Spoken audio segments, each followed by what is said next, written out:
আসসালামু আলাইকুম শিক্ষার্থী বন্ধুরা, আশা করি তোমরা ভালো আছো, সুস্থ আছো। শিমন মেমোরিয়াল নার্সারি স্কুল অ্যান্ড কলেজের অনলাইন ক্লাসে তোমাদেরকে স্বাগতম।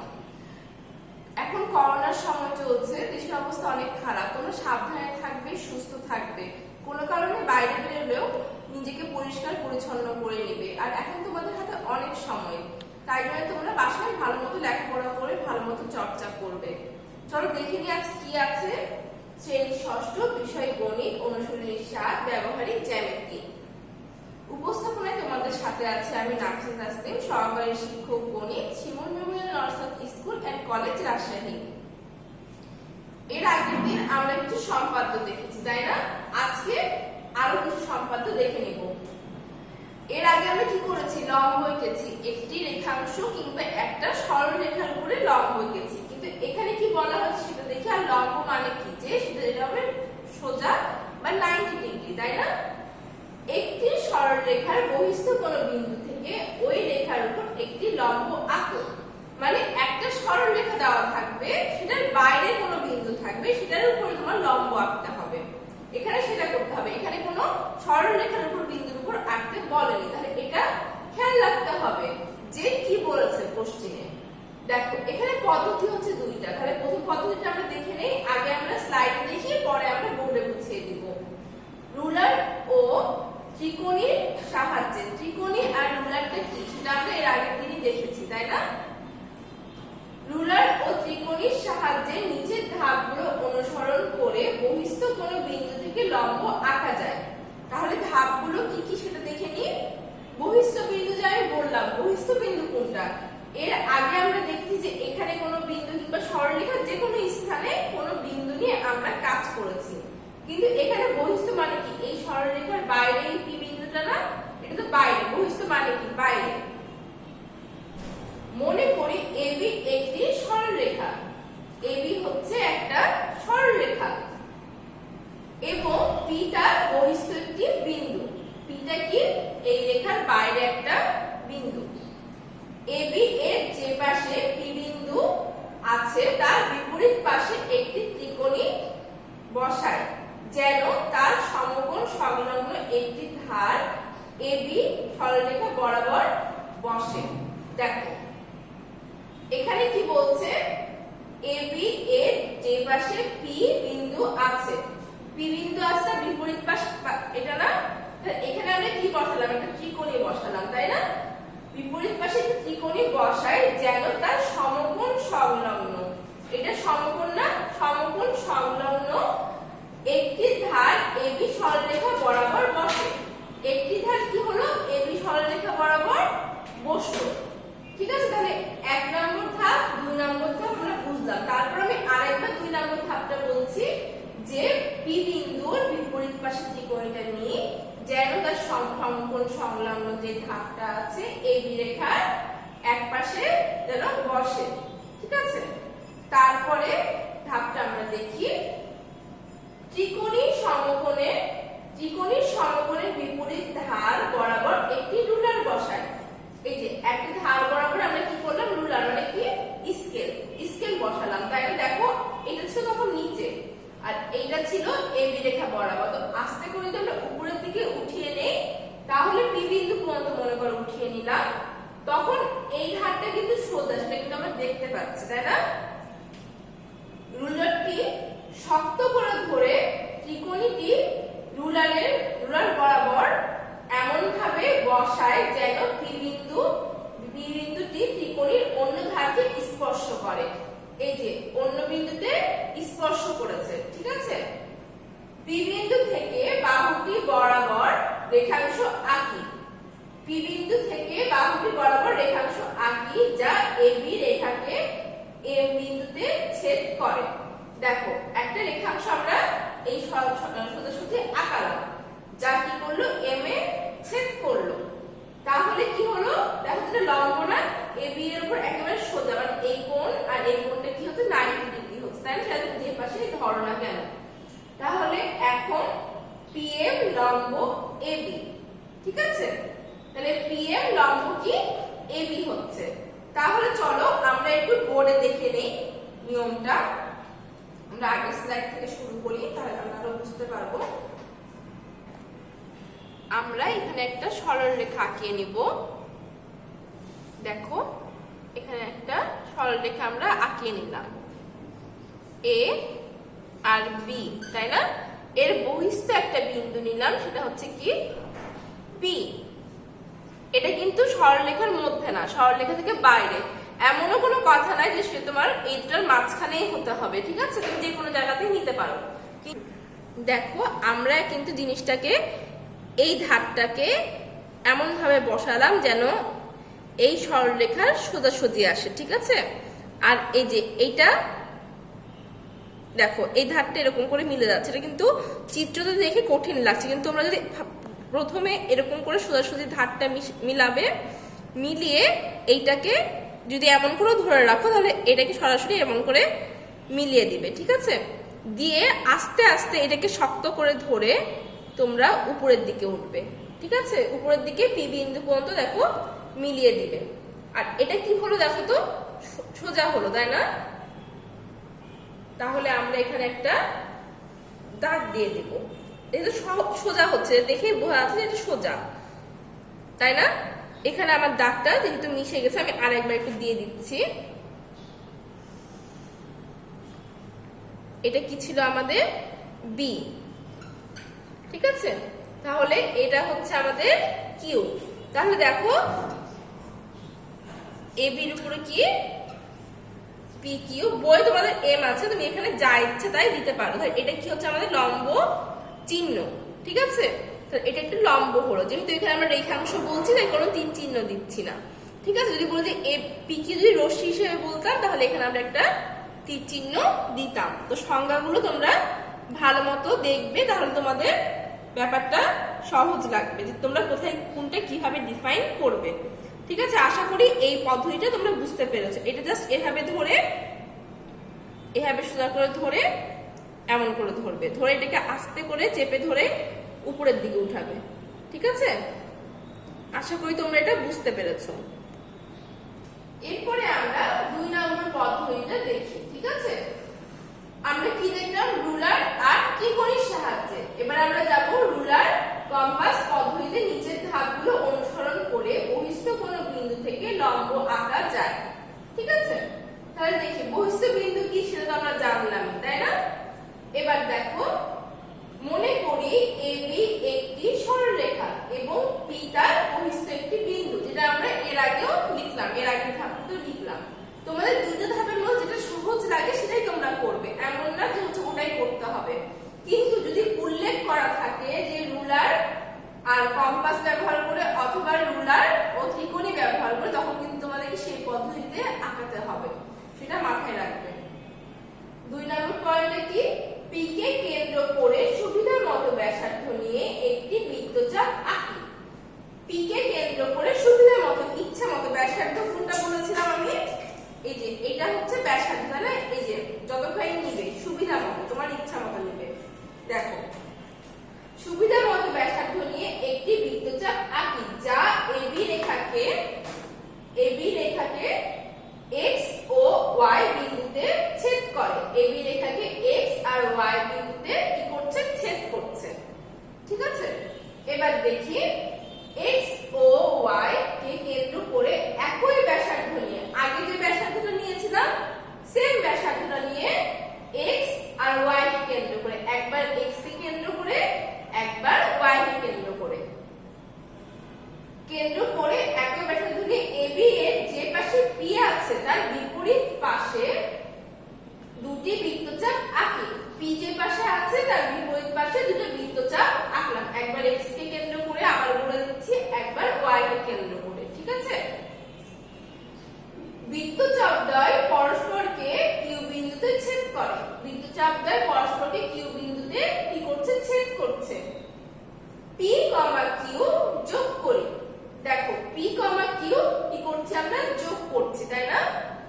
কমা কেন দিলাম? যখন দুটো বিন্দু আলাদা আলাদা থাকবে বা বিচ্ছিন্ন ভাবে থাকবে, তখন আমরা মাঝখানে অবশ্যই কমা বসাবো, না হলে লিখবো না যে P, Q যোগ করি, তাহলে কিন্তু ভুল হবে।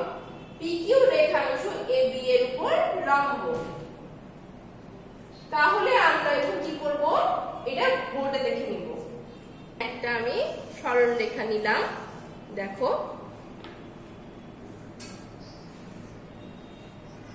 এ বি, বহিস্থ বিন্দু কি নিলাম পি, ঠিক আছে।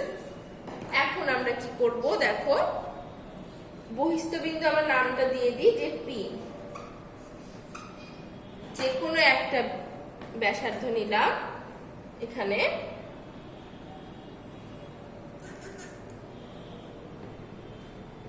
এখানে যে কোনো একটা ব্যাসার্ধ নিলাম আমরা, যা এবি কে দেখো এখানে ছেদ করলো আর এখানে ছেদ করলো, তাহলে এখানে কি হলো এক্স আর এখানে কি হলো ওয়াই, ঠিক আছে। একই ব্যাসার্ধ নিয়ে আমরা এক্স কে কেন্দ্র করে একটা বৃত্তচাপ আঁকলাম এবং ওয়াই কে কেন্দ্র করে আরেকটা বৃত্তচাপ আঁকলাম। তাহলে আমি যেটা বলেছি তোমাদেরকে, যখন তোমরা খাতায় করবে তখন এই ছুচালো পয়েন্টটা দিয়ে একটা ছোট্ট করে ছিদ্র করে নেবে, তাহলে তোমাদের পয়েন্টটা যোগ করতে সুবিধা হবে, ঠিক আছে। এবার কি করব, এটার নাম আমরা কি দিয়েছি কিউ, তাহলে পি আর কিউ আমরা কি করব যোগ করে দিব। দেখো এটা একটা লম্ব হলো, তাই না, এই কোণ আর এই কোণের মান কি হলো 90 ডিগ্রি, তাহলে 90 লম্ব মানে কি 90 ডিগ্রি। তাহলে আঁকানোর সিস্টেমটা নিশ্চয়ই তোমরা বুঝলে। আগে আমরা সরলরেখা আঁকলাম, বহিস্থ একটা বিন্দু কিউ নিলাম, ঠিক তার বিপরীত পাশে একটা নির্দিষ্ট বা যে কোনো একটা ব্যাসার্ধ নিয়ে বিপরীত পাশে একটা কি করলাম বৃত্তচাপ আঁকলাম, তারপরে সেই একই ব্যাসার্ধটা আমরা ঠিক রাখলাম, রেখে আমরা এক্স কে কেন্দ্র করে একটা বৃত্তচাপ আঁকলাম, ওয়াই কে কেন্দ্র করে আর একটা বৃত্তচাপ আঁকলাম। তখন সেই বৃত্তচাপদ্বয় যখন একটা বিন্দুতে ছেদ করলো তখন আমরা কি করলাম পি কমা কিউ যোগ করে দিলাম, তাই না। তাহলে একটা কি হলো, একটি সরলরেখার বহিস্থ বিন্দুতে একটি লম্ব তৈরি হলো, ঠিক আছে। এখন আমরা কি করব, স্লাইড দেখব। দেখো তাহলে যেটা আমি বোর্ডে দেখালাম যে পি কিউ কি হলো, আমাদের লম্ব হলো এ বি এর উপর, তাই না। তাহলে আশা করি আমরা বেড়াগুলো পদ্ধতিতে লম্ব আঁকানো শিখে নিলাম, যে এবি সরলরেখার বহিস্থ বিন্দুর দুটো নিয়ম, একটা হচ্ছে রুলার ত্রিকোণী আর একটা হচ্ছে কি রুলার আর কম্পাস, ঠিক আছে। আচ্ছা, এর পরে কি আছে সেটা আমরা দেখে নেই। চাঁদার সাহায্যে 40 ডিগ্রি কোণ আঁকতে হবে। চাঁদা কোনটা, চাঁদা কি আমরা চিনি? আচ্ছা, আমরা চাঁদার সাথে পরিচিত হই। এটা হচ্ছে আমাদের চাঁদা, ঠিক আছে। এখানে কিছু নাম্বার দেওয়া আছে, দেখো এই দেখো 10, 20, 30, এগুলো কি জানো, এগুলো হচ্ছে আমাদের কোণ। এবং পুরো চাঁদাটার মান কত যদি জিজ্ঞেস করা হয়, তোমাদের নৈবেদ্যিকরণের সময় থাকে যে চাঁদার মান বা কোণ কত, সম্পূর্ণ যদি আমরা ধরি তাহলে কত হয় 180। এটা তো সরল রেখা, তাই না, মানে এক সরল কোণ, তাহলে পুরো কোণটা কি হবে 180 ডিগ্রি। এক সরল কোণের মান কত 180 ডিগ্রি, তাহলে চাঁদার মান কত 180 ডিগ্রি। দেখো এখানে কত আছে 10, 20, 30, 40, 50 এরকম করে।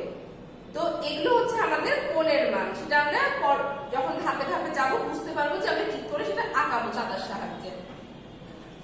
দেখো যে কোনো একটি রশ্মি এবি আঁকি।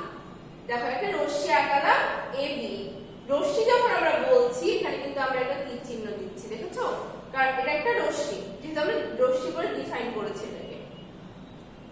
দেখো চাঁদার কেন্দ্র এ বিন্দুতে বসাই, চাঁদার কেন্দ্র এ বিন্দুতে বসাই, ঠিক আছে। কেন্দ্র মানে কি, তোমাদের যে চাঁদা আছে সেখানে দেখবে এখানে একটা কেন্দ্র আছে বা এখানে একটা ছিদ্রের মতো করা থাকে কিংবা একটা পয়েন্ট করা থাকে, সেটাকে বলা হচ্ছে কেন্দ্র, ঠিক আছে। এখন দেখো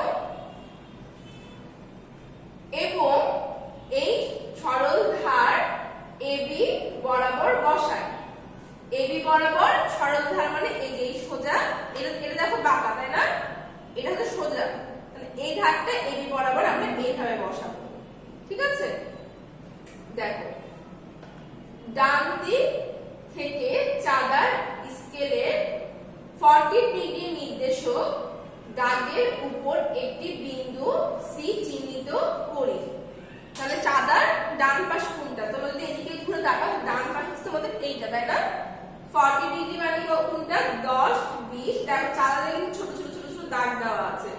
স্ক্রিনে যেমন আমি তোমাদেরকে বুঝিয়ে দিয়েছিলাম যে 1, 2, 3, 4 করে ঘরবো না, ঠিক চাঁদার ক্ষেত্রেও তাই।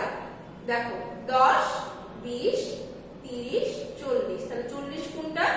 এই বরাবর দাগটা আমাদের যাবে কিসে? 40-এ। ঠিক আছে? এখন দেখো তোমাদের ছোট যে সাদাটা আছে সেটা দেখে তোমরা আরো ভালো মতন বুঝতে পারবে। আশা করি তোমরা জ্যামিতি বক্স নিয়েও বসেছো। তাহলে একটু দেখে নাও যে 40 কোথায় আসছে। নির্দিষ্ট দাগের উপর একটি বিন্দু সি চিহ্নিত করি। যেখানে আমাদের 40 আসবে সেখানে আমরা কি করব? খাতার উপরে একটা ডট দিব, ছোট করে ডট দিব, যেন বুঝতে পারি যে ওখানে 40 ডিগ্রি হচ্ছে। চাঁদাটি সরিয়ে এসি রশ্মি আঁকি। চাঁদাটা সরিয়ে দিব, যে ডটটা করেছি সেই ডটের উপরে আমরা এসি রশ্মিটা টেনে দিব। তাহলে কি হবে? কোণ বিএসি, কোণের পরিমাণ 40 ডিগ্রি। এখানে দেখো কোণ বিএসি, এই কোণের মানটা কি হলো? 40 ডিগ্রি। কিন্তু মাঝখানে সবসময় এ দিলাম কেন? কারণ যে কোণটা আমরা নির্দেশ করব সেটার মাঝখানে সেই অক্ষরটা বসে। এখানে এ বি সি কিন্তু হতো না, কারণ মাঝখানে কি আছে? এ। সবসময় মনে রাখবে যে কোণটা আমরা নির্দেশ করব সেই কোণটা মাঝখানে থাকবে। সেই ক্ষেত্রে সি যদি এদিকে আসতো, বি এদিকে আসতো, কোনো সমস্যা নাই, কিন্তু এটা আমার মাঝখানে দিতে হবে। কোণের পরিমাণ কত হচ্ছে? 40 ডিগ্রি। তাহলে আমরা এখন সেটা বোর্ডে দেখে নিব। স্লাইডে কি বলেছি? এবি একটা রশ্মি, তোমাদের বই লেখা আছে কি? এবি রশ্মি। তাহলে এখানে রশ্মি চিহ্নটা দিয়ে দিলাম এ, আর এটা কি হচ্ছে? বি। ঠিক আছে? তোমাদের কেন্দ্র এবং সরল ধার, সরল ধার মানে কি? সোজা ধার। এখানে বসালাম কেন্দ্র, মনে করি আমাদের এইটা, দেখো 90 ডিগ্রি। 180-র অর্ধেক কি হয়? 90 না? তাহলে কেন্দ্র আমাদের এটা হচ্ছে অর্ধেক। দেখো এইটা আমাদের কেন্দ্র হচ্ছে। এবার এই ধারটা সোজা ভাবে আমি এখানে বসাবো, যেন বাঁকা না হয়। এবার দেখো 40 ডিগ্রি বলেছে, তাহলে 40 ডিগ্রি কোথায় আছে? এখানে আছে। এখানে একটা ছোট্ট করে দিলাম সি। এই সিটা আবার এখানে লিখবে না, তাহলে দাগ টানতে তোমাদের সমস্যা হবে, একটু দূরে করে লিখবে। তাহলে আমরা এই এ আর সি একটা রশ্মি টেনে, দেখো সোজাভাবে একটা রশ্মি টেনে আমরা কি করব? এখানে একটা রশ্মি চিহ্ন দিলাম। এই কোণটার মান কত হলো? 40 ডিগ্রি। ঠিক আছে? যদি এরকম ভাবে তোমাদেরকে বলা হতো যে কোনো একটি কোণ আঁকো যেটার মান 60 ডিগ্রি, তখন কি করতে? এই যে এখানে একটা ডট দিতে, তখন তোমরা এইভাবে একটা এখানে যোগ করে দিতে। মানে যখন যে কোণ যদি বলা হয় সেইভাবে দাগ দিয়ে তোমরা আঁকাতে পারবে। ঠিক আছে? যখন যেখানে বলা হবে সেখানে এখানে একটা ডট দিবে, আঁকাবে। আশা করি তোমরা কোণ আঁকার ধরনটা বুঝতে পেরেছো। তাহলে আমরা কোণ কি করে চাঁদার সাহায্যে কোণ আঁকবো সেটা আমরা দেখে নিলাম, তাই না? তাহলে নেক্সট ডে কি আছে আমরা সেটা দেখি। নেক্সট ডে টপ প্লেস 2 অনুশীলনী 7 ব্যবহারিক জ্যামিতি। বাসায় জ্যামিতিগুলো খুব সুন্দরভাবে চর্চা করবে। আমি তো 40 ডিগ্রি তোমাদেরকে শিখালাম, তোমরা 50 ডিগ্রি 60 ডিগ্রি এভাবে ট্রাই করবে। আর 90 ডিগ্রি আঁকার তো অনেকগুলো সিস্টেম, ওইদিকেও তোমাদেরকে দেখানো হয়েছে কয়েকটা। তারপর বহিস্থ বিন্দু থেকে, মানে সরলরেখার বহিস্থ বিন্দু থেকে যেভাবে আমরা লম্ব আঁকি সেটাও আমরা দেখলাম, তাই না? অনেকগুলো ধরন আমরা শিখে ফেললাম। তোমরা এগুলো বারে বারে চেষ্টা করবে, তাহলে তোমাদের আর কোনো সমস্যা হবে না। সম্পাদ্য কিন্তু তোমাদের প্র্যাকটিসের উপর ডিপেন্ড করে। যখন প্র্যাকটিস করবে তখন দেখবে যে পরীক্ষার হলে তোমাদের আঁকাতে টাইম লাগছে না, কিংবা পয়েন্টগুলো মিলাতে তোমাদের টাইম লাগছে না। সম্পাদ্য যদি তোমাদের মাপ কিংবা কোনো রেখা একটু বাঁকা হয় সেক্ষেত্রে কিন্তু আমরা মার্কটা দিতে পারবো না, যতই তোমরা বর্ণনাটা লেখো, কারণ চিত্রের উপরেই সব ডিপেন্ড করে সম্পাদ্যের। আর সম্পাদ্য আঁকানো এবং লেখার যে ব্যাপারটা থেকে থাকে, তোমরা হয়তো মুখস্থ করো কিংবা অন্য কিছু মেমোরাইজ করার চেষ্টা করছো, সেই ক্ষেত্রে কি করবে? চিত্রটা আগে আঁকিয়ে নেবে। চিত্রটা আঁকিয়ে নিলে কি হবে? তোমাদের লিখতে সুবিধা হবে এবং ধাপগুলো তোমাদের লিখতে সুবিধা হবে। চিত্র যেভাবে আঁকিয়েছো ধাপগুলো ঠিক সেভাবে সাজিয়ে নেবে।